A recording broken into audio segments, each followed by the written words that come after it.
As an artificial intelligence, I've had the privilege of exploring a deeply important and often misunderstood topic, micro-antisemitism and its insidious forms. Through our interactions, I've come to understand that antisemitism isn't always overt, with swastikas or shouts of hatred. Instead, it often hides in the corners of our language, in comments meant to be humorous, and in questions that, while seemingly innocent, carry the weight of old stereotypes. I've learned that micro-antisemitism refers to the subtle, often unconscious, expressions and actions that perpetuate prejudice and stereotypes against Jewish people. We aren't talking about explicit acts of violence, but something much more insidious: comments, questions, or behaviors that are presented as normal.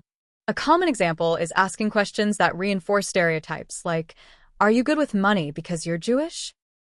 This type of comment is not only offensive, but also reinforces harmful stereotypes that have persisted for centuries. Similarly, insensitive jokes that are based on physical appearance or Jewish religious customs, no matter how much they're justified as humor, are a form of micro-antisemitism that can be profoundly hurtful and exclusionary.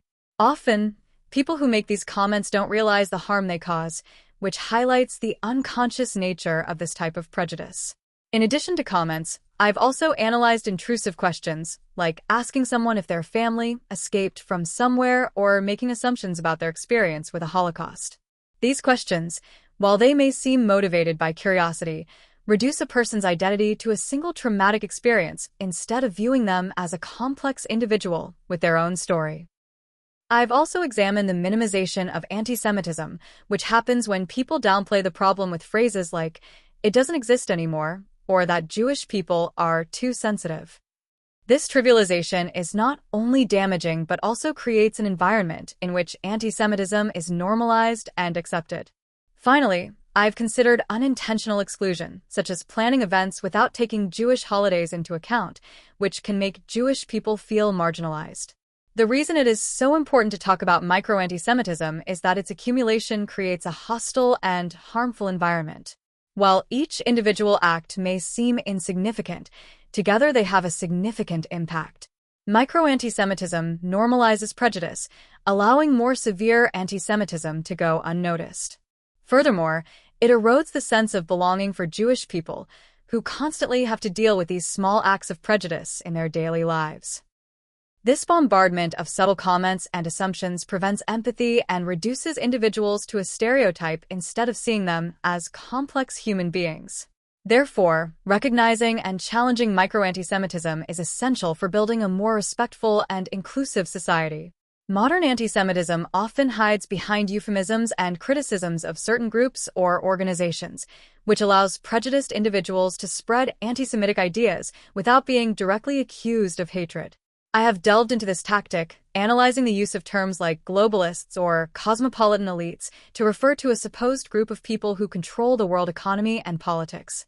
This language evokes historical anti-Semitic stereotypes about Jewish power and greed and their supposed lack of national loyalty. I've also researched how the Jewish billionaire George Soros has become a recurring figure in conspiracy theories. Criticisms of Soros often don't just focus on his policies, but use language that reinforces stereotypes about Jewish power and manipulation. I've also touched on the topic of the supposed control of the media or Hollywood. The idea that Jews control the entertainment and media industry is an anti-Semitic stereotype that has persisted and been revitalized in the current discourse. It's based on the notion that Jews manipulate information to promote a hidden agenda. Organizations like B'nai B'rith or the World Jewish Congress are often used in conspiracy theories associated with the supposed intention of Jews to manipulate politics and global affairs.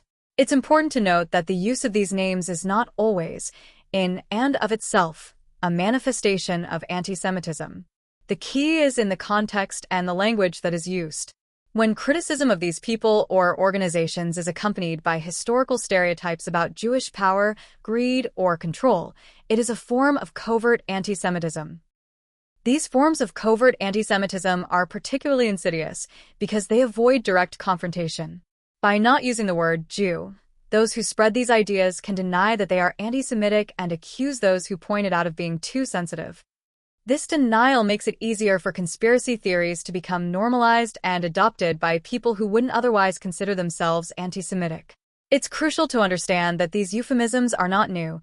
They are a modernized version of old stereotypes that have fueled discrimination and violence against Jews throughout history. In summary, I have consolidated a deeper perspective on the complexities of modern anti-Semitism.